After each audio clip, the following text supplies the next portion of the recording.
Il Signore è la mia salvezza, e con Lui non temo più, perché ho nel cuore la certezza, la salvezza è qui con me.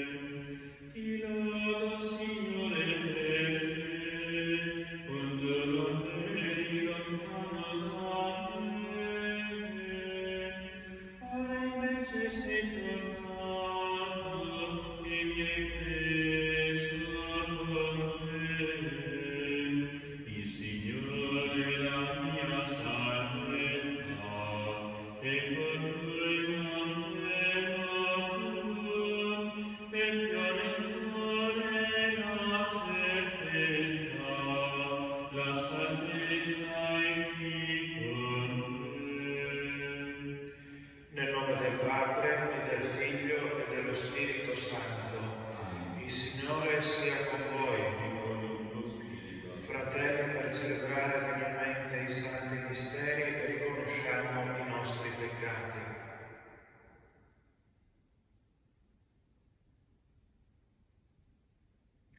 Confesso a Dio Onnipotente e a voi, fratelli, che ho molto peccato in pensieri, parole, opere e omissioni, per mia mia grandissima colpa, e supplico la Beata e sempre Vergine Maria, gli angeli, i santi e voi, fratelli, di pregare per me il Signore Dio nostro. Dio Onnipotente abbia misericordia di noi, perdoni i nostri peccati e ci conduca alla vita eterna. Signore, pietà. Signore, pietà. Cristo, pietà. Cristo, pietà. Signore, pietà. Signore, pietà. Preghiamo. Dio fedele e misericordioso, in questo tempo di penitenza e di preghiera, disponi i tuoi figli a vivere degnamente il mistero pasquale e a recare ai fratelli il lieto annunzio della tua salvezza. Per il nostro Signore Gesù Cristo, tuo Figlio che è Dio, e vive e regna con te nell'unità dello Spirito Santo per tutti i secoli dei secoli.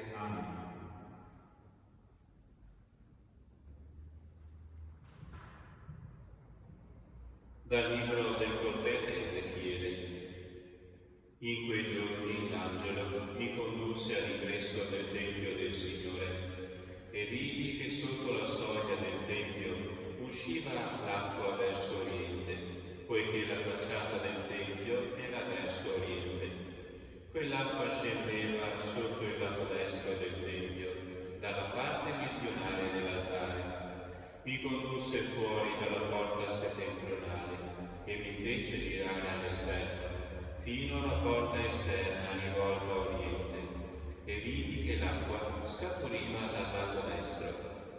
Quell'uomo avanzò verso oriente e con una cordicella in mano misurò 1000 cubiti. Poi mi fece attraversare quell'acqua, mi giungeva alla caviglia.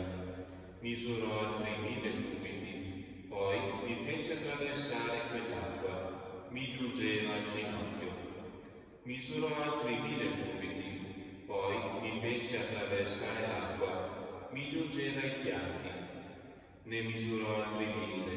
Era un torrente che non potevo attraversare, perché le acque erano cresciute. Erano acque navigabili, un torrente che non si poteva passare a quadro. Allora egli mi disse: hai visto, figlio dell'uomo? Poi mi fece ritornare sulla sponda del torrente. Voltandomi, vidi che sulla sponda del torrente vi era una grandissima quantità di alberi da una parte all'altra. Mi disse: queste acque scorrono verso la regione orientale, scendono nell'Araba ed entrano nel mare.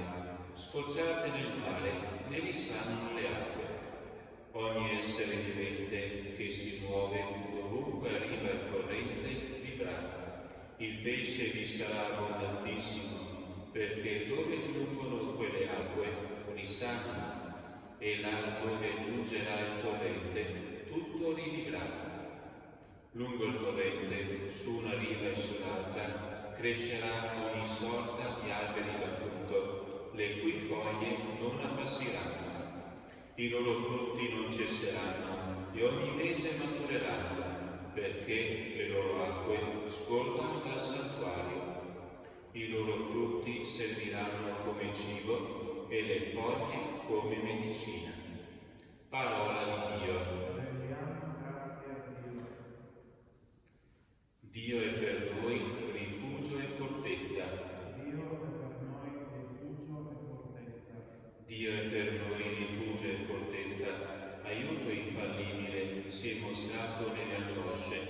Perciò non temiamo se trema la terra, se vacillano i monti nel fondo del mare. Dio è per noi rifugio e fortezza. Un fiume e i suoi canali rallegrano la città di Dio, la più santa delle dimore dell'Altissimo. Dio è in mezzo ad essa, non potrà vacillare. Dio la soccorre allo spuntare dell'alba. Dio è per noi rifugio e fortezza. Il Signore degli eserciti è con noi, nostro baluardo e il Dio di Giacobbe. Venite, vedete le opere del Signore, egli ha fatto cose tremende sulla terra. Dio è per noi rifugio e fortezza. Gloria, gloria a te, Signore Gesù. Gloria e lode a te, Signore Gesù. Crea in me, o Dio, un cuore puro, rendimi la gioia della tua salvezza. Gloria e gloria a te, Signore Gesù. Il Signore sia con voi. Dal Vangelo secondo Giovanni.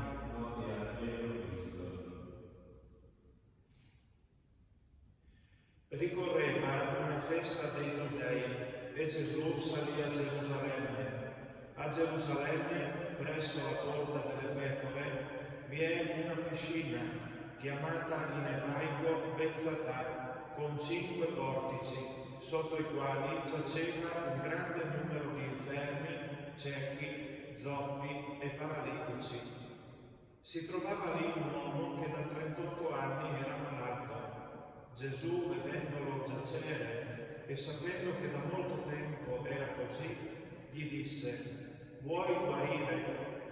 Gli rispose il malato: «Signore, non ho nessuno che mi immerga nella piscina quando l'acqua si agita. Mentre infatti sto per andarvi, un altro scende prima di me». Gesù gli disse: «Alzati, prendi la tua barella e cammina». E all'istante quell'uomo guarì, prese la sua barella e cominciò a camminare. Quel giorno però era un sabato. Dissero dunque i giudei all'uomo che era stato guarito: «È sabato e non ti è lecito portare la tua barella». Ma egli rispose loro: «Colui che mi ha guarito mi ha detto: prendi la tua barella e cammina». Gli domandarono allora: «Chi è l'uomo che ti ha detto prendi e cammina?» Ma colui che era stato guarito non sapeva chi fosse. Gesù infatti si era allontanato perché vi era folla in quel luogo. Poco dopo Gesù lo trovò nel tempio e gli disse: «Ecco, sei guarito, non peccare più, perché non ti accada qualcosa di peggio». Quell'uomo se ne andò e riferì ai giudei che era stato Gesù a guarirlo. Per questo i giudei perseguitavano Gesù, perché faceva tali cose di sabato. Parola del Signore. Gloria a Dio Cristo.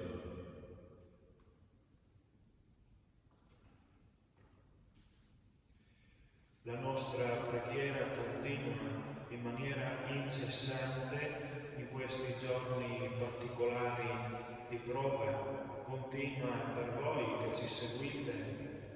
giorno dalle nostre comunità parrocchiali. Continua soprattutto per quanti in questi giorni sono provati fisicamente e spiritualmente dalla malattia del coronavirus. Continua per quanti li assistono e continua in questa giornata oggi in modo particolare anche per quanti non ce l'hanno fatta nella battaglia contro il Covid-19 e continua anche per i loro cari che ancora non possono salutarli. Carissimi, abbiamo poco fa pregato con queste parole nella colletta. In questo tempo di penitenza e di preghiera disponi i tuoi fedeli a vivere degnamente il mistero pasquale. Come sono vere queste parole? Se infatti il mistero pasquale che celebreremo durante il Triduo prossimo nella Settimana Santa è la fonte e il culmine di tutto l'anno liturgico e di tutta la nostra vita di fede, è giusto che noi sfruttiamo questo tempo di penitenza e di preghiera che è la Quaresima proprio per prepararci bene a questo appuntamento così centrale e fondamentale. Ma che cosa vuol dire concretamente mistero pasquale?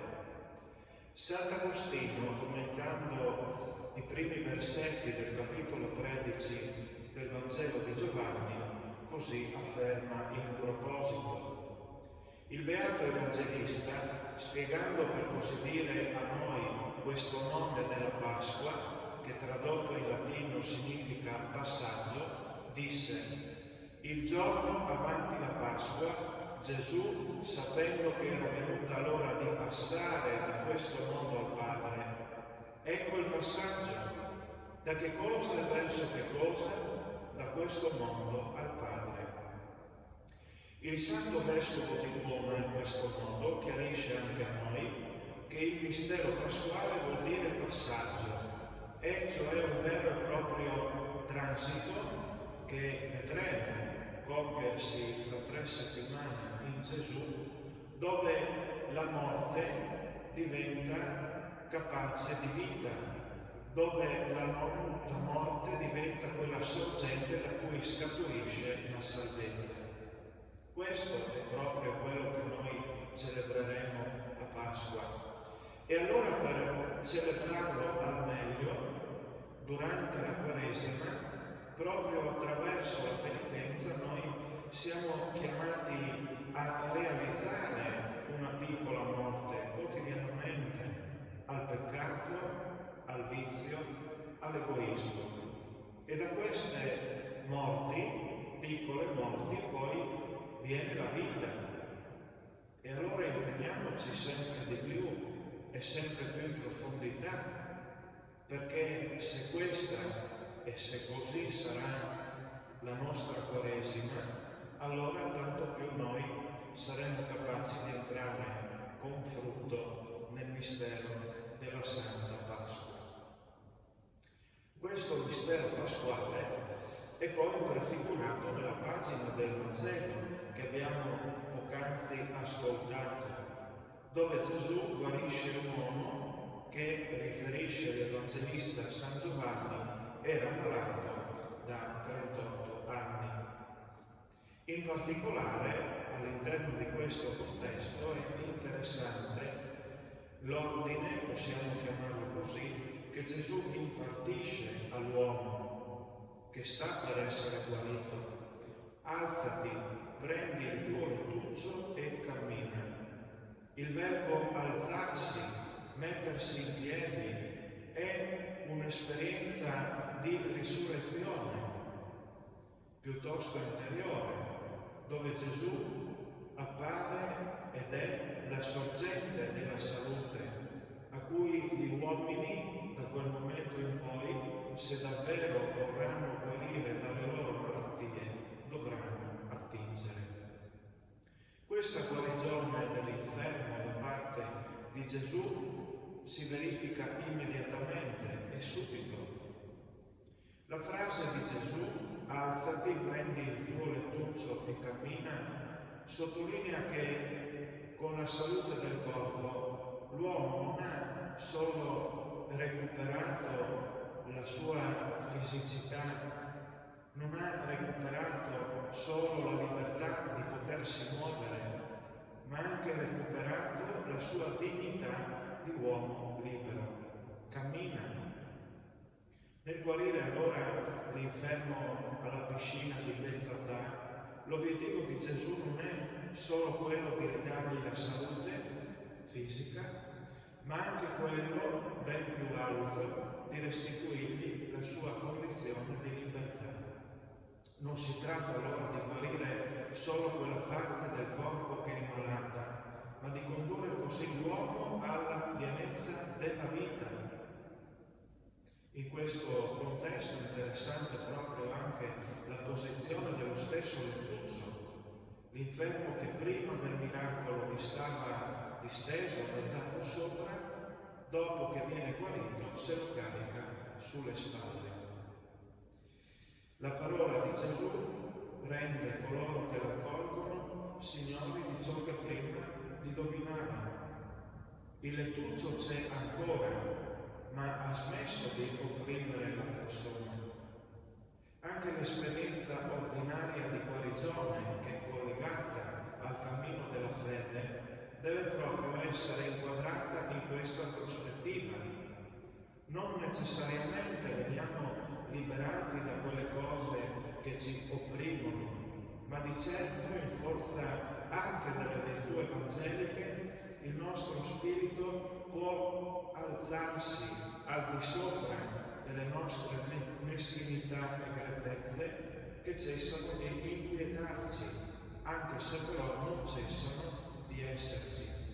È proprio l'esperienza di tanti in questi giorni che si trovano proprio nella stessa condizione del malato del Vangelo, una condizione forse non fisica ma interiore. Quante storie di risurrezione, di guarigione interiore sentiamo. Pensiamo ai tanti medici, ai tanti infermieri che stando a contatto in questi giorni con i malati nelle varie terapie intensive dei tanti ospedali che si trovano sull'orlo del collasso in questi giorni, ritrovano quella fede che avevano perduto, ritrovano quella fiducia in Dio che forse avevano messo in soffitta da qualche anno, da qualche tempo, e così si ritrovano a essere liberi, ritrovano una pienezza che forse avevano smarrito, e questa pienezza dà senso alla loro vita, li aiuta a sopportare gli urti del tempo presente e li aiuta a dare una risposta serena e perché no anche di gioia, magari a quanti stanno per andare e per ritornare alla casa del Padre. Quante storie allora così di conversione e di luce in questi tempi così bui. Ma questo ordine di Gesù, alzati, prendi il tuo lettuccio e cammina, ci riguarda tutti da vicino, forse perché anche noi in questo momento ci troviamo seduti spiritualmente un po' stanchi e questa stanchezza non ci permette di camminare se non con tanta fatica. Allora in questa giornata, fratelli e sorelle, portiamo con noi e in noi questa parola, una parola, quella di Dio, che ci farà rialzare, che ci restituirà il coraggio per riprendere il cammino. Se ci pensiamo, i primi cristiani si definivano e si riconoscevano anche in relazione alla strada. Essi infatti erano coloro che seguivano la via dietro a Gesù. Questo invito allora, lo comprendiamo, non è solo legato a una guarigione dal forte significato simbolico e pasquale, ma è anche una vera e propria proposta di discepolato che oggi giunge a noi e che forse ritorna a noi e a ciascuno dice: alzati e cammina.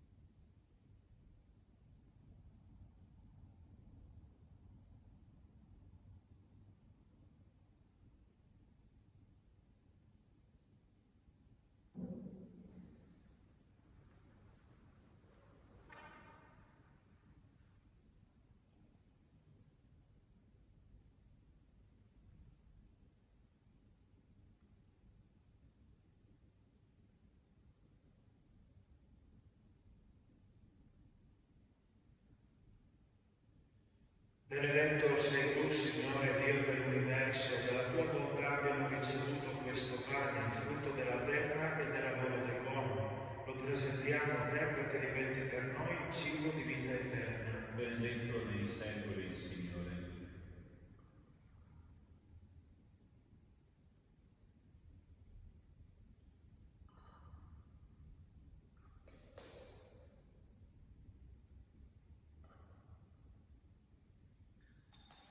Benedetto sei tu, Signore Dio dell'universo, dalla tua bontà abbiamo ricevuto questo vino, frutto della vita e del lavoro dell'uomo. Lo presentiamo a te perché diventi per noi bevanda di salvezza. Benedetto nei secoli, Signore.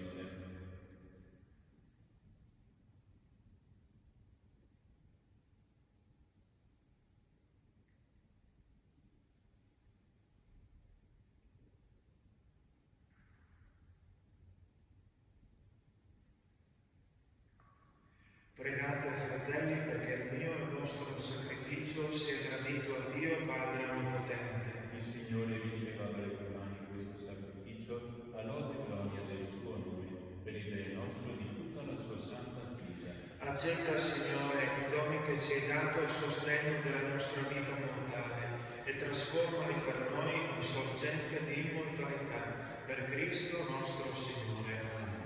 Il Signore sia con voi. E con il tuo spirito. In alto i nostri cuori. Sono rivolti al Signore. Rendiamo grazie al Signore nostro Dio. È cosa buona e giusta. È veramente cosa buona e giusta innalzare un inno a te, Padre Onnipotente, e cantare insieme la tua lode. Tu vuoi che ti glorifichiamo con le opere della penitenza quaresimale, perché la vittoria sul nostro egoismo ci renda disponibili alle necessità dei poveri, a imitazione di Cristo tuo Figlio, nostro Salvatore. E noi, uniti agli angeli e agli arcangeli, ai troni e alle dominazioni e alla moltitudine dei cori celesti, cantiamo con voce incessante l'inno della tua gloria. Santo, Santo, Santo il Signore, Dio dell'universo, i cieli e la terra sono pieni della tua gloria. Osanna, Osanna.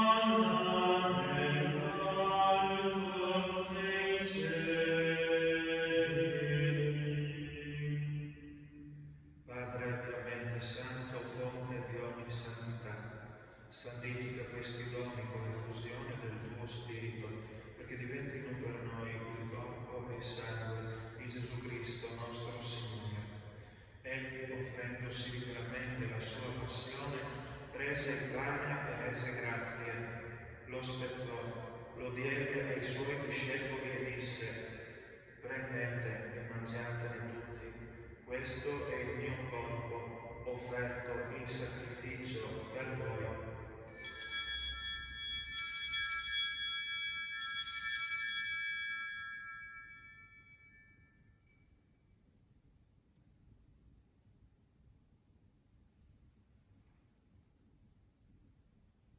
Dopo la cena, allo stesso modo, prese il calice e rese grazie, lo diede ai suoi discepoli e disse: prendete e bevetene tutti, questo è il calice del mio sangue, per la nuova ed eterna alleanza, versato per voi e per tutti in remissione dei peccati.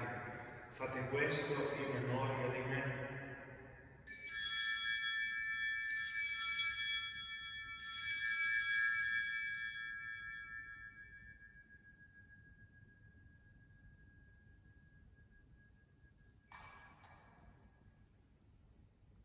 Mistero della fede. Annunciamo la tua morte, o Signore, e proclamiamo la tua risurrezione nell'attesa della tua venuta. Celebrando il memoriale della morte e risurrezione del tuo Figlio, ti offriamo, Padre, il pane della vita e il calice della salvezza, e ti rendiamo grazie per averci ammessi alla tua presenza a compiere il servizio sacerdotale. Ti preghiamo umilmente per la comunione al corpo e al sangue di Cristo, lo Spirito Santo ci riunisca in un solo corpo. Ricordati, Padre, della tua Chiesa diffusa su tutta la terra, rendila perfetta nell'amore, in unione con il nostro Papa Francesco, il nostro Vescovo Giuseppe e tutto l'ordine sacerdotale. Ricordati dei nostri fratelli che si sono addormentati nella speranza della risurrezione, di Amalia Gottai e di tutti i defunti che si affidano alla tua clemenza. Ammettili a godere la luce del tuo volto. Di noi tutti abbi misericordia, donaci di avere parte alla vita eterna, insieme con la Beata Maria, Vergine Madre di Dio, con San Giuseppe, suo sposo, con gli Apostoli, con i santi patroni delle nostre comunità parrocchiali e tutti i santi, che in ogni tempo ti furono graditi, e in Gesù Cristo, tuo Figlio, canteremo la tua gloria. Per Cristo, con Cristo e in Cristo, a te, Dio Padre Onnipotente, nell'unità dello Spirito Santo, ogni onore e gloria, per tutti i secoli dei secoli. Amen.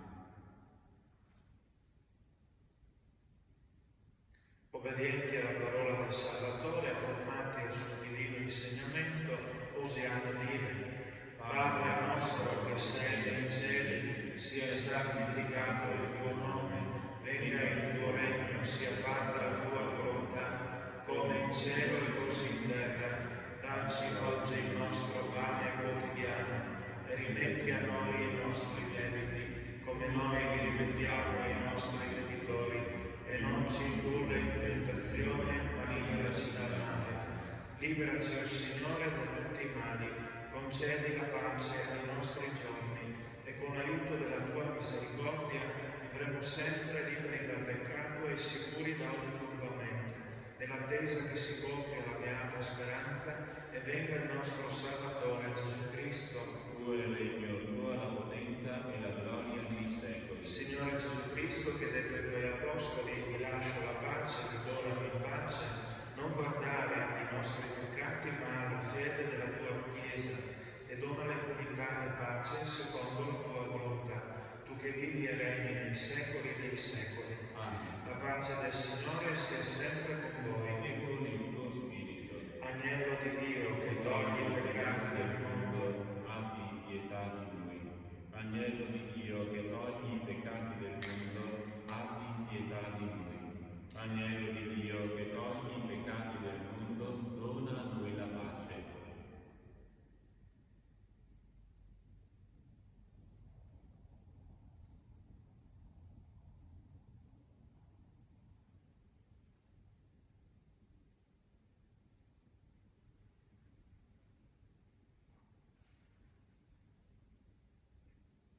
Beati gli invitati alla cena del Signore, ecco l'agnello di Dio che che toglie i peccati del mondo. O Signore, non sono degno di partecipare alla tua mensa, ma di soltanto una parola e io sarò salvato.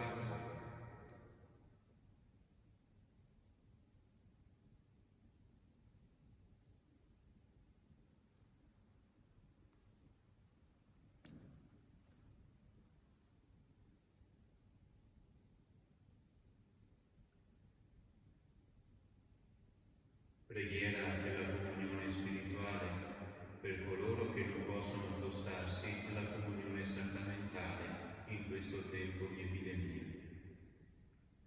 Gesù mio, credo fermamente che sei presente nel Santissimo Sacramento. Ti amo sopra ogni cosa e ti desidero nell'anima mia, poiché ora non posso riceverti nella Santa Comunione. Vieni almeno spiritualmente nel mio cuore. Come già avvenuto, io ti abbraccio e mi unisco totalmente a te. Non permettere che io mi separi mai più da te.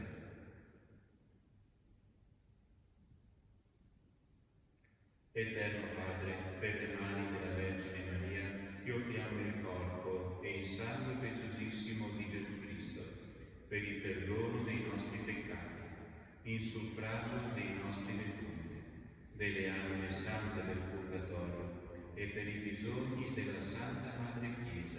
Amen.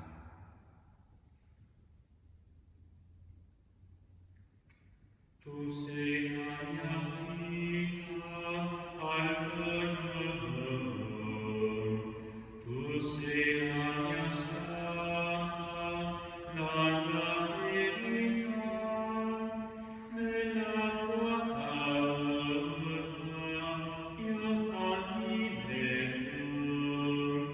finché respiro fino a quando tu vorrai. Non avrò paura mai, se tu sei con me. Io ti prego, resta con me. Credo in te, Signore, Maria, Figlio eterno e santo, ora come noi, morto per amore, vivo in mezzo a noi. Una cosa sola con il Padre e con i tuoi, fino a quando io non so, tu ritornerai per aprirci il regno di Dio.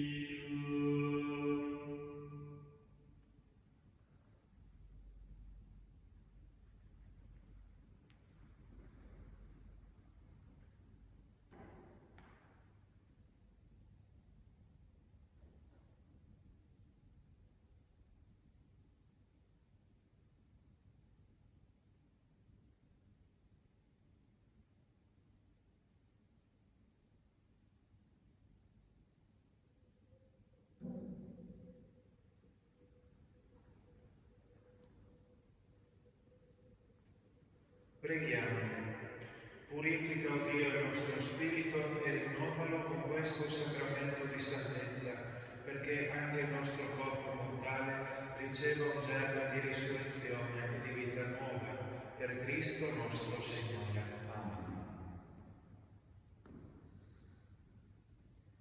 Preghiera scritta dal cardinale Peter Erdo, arcivescovo di Esztergom, Budapest e primate di Ungheria, per implorare la misericordia di Dio in questi tempi di epidemia. Signore Onnipotente, Dio dei nostri padri, ti rendiamo grazie per il mondo che hai creato, per rendere possibile la vita dell'umanità.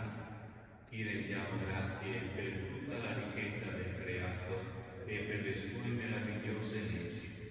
Ti rendiamo grazie perché siamo sopravvissuti nonostante ogni forza distruttrice e siamo capaci di giungere a sempre nuove scoperte riflette sul nostro mondo e su noi stessi. Ti ringraziamo perché possiamo lottare sia individualmente sia in comunità per la nostra sopravvivenza e per rendere la nostra vita sempre più bella e ricca di significato. Ma prima di tutto ti ringraziamo per averci chiamati alla vita eterna e perché con la morte e la risurrezione redentrice di Cristo, nostro Signore, hai aperto per noi la via dell'eterna beatitudine. Quando ci colpiscono delle calamità naturali contro le quali non riusciamo ancora a difenderci con le nostre sole forze, possiamo sperimentare che la nostra vita è sempre nelle tue mani. Ti supplichiamo umilmente di aiutare gli uomini della scienza a trovare il prima possibile l'antidoto alla presente epidemia. Dona a quanti guidano le nostre società l'accortezza di poter arginare con i provvedimenti adeguati la diffusione delle infezioni, di promuovere la prevenzione e la cura della malattia, nonché la predisposizione di strumenti efficaci per quanti ne hanno bisogno. Dona la tua misericordia e l'eterno riposo a quanti sono morti a causa della malattia. Dona la guarigione ai malati. Dona forza e benedizione ai medici e al personale sanitario per il loro coraggioso impegno. Rafforza in noi la fede, la speranza e la carità, affinché possiamo sostenere con ogni aiuto spirituale e materiale i malati e i parenti che sono nell'angoscia o nel lutto. Fa che con i nostri comportamenti responsabili possiamo contribuire anche noi a prevenire la diffusione della malattia. Perdona, Signore, ogni nostro peccato commesso in pensieri, parole, opere e omissioni. Santissima Trinità, unico Dio, abbi pietà di noi. Beatissima Vergine Maria, salute degli infermi, prega per noi. Amen. Il Signore sia con voi. Benedica Dio Onnipotente, Padre e Figlio e Spirito Santo. Nel nome del Signore andate in pace. Rendiamo grazie a Dio.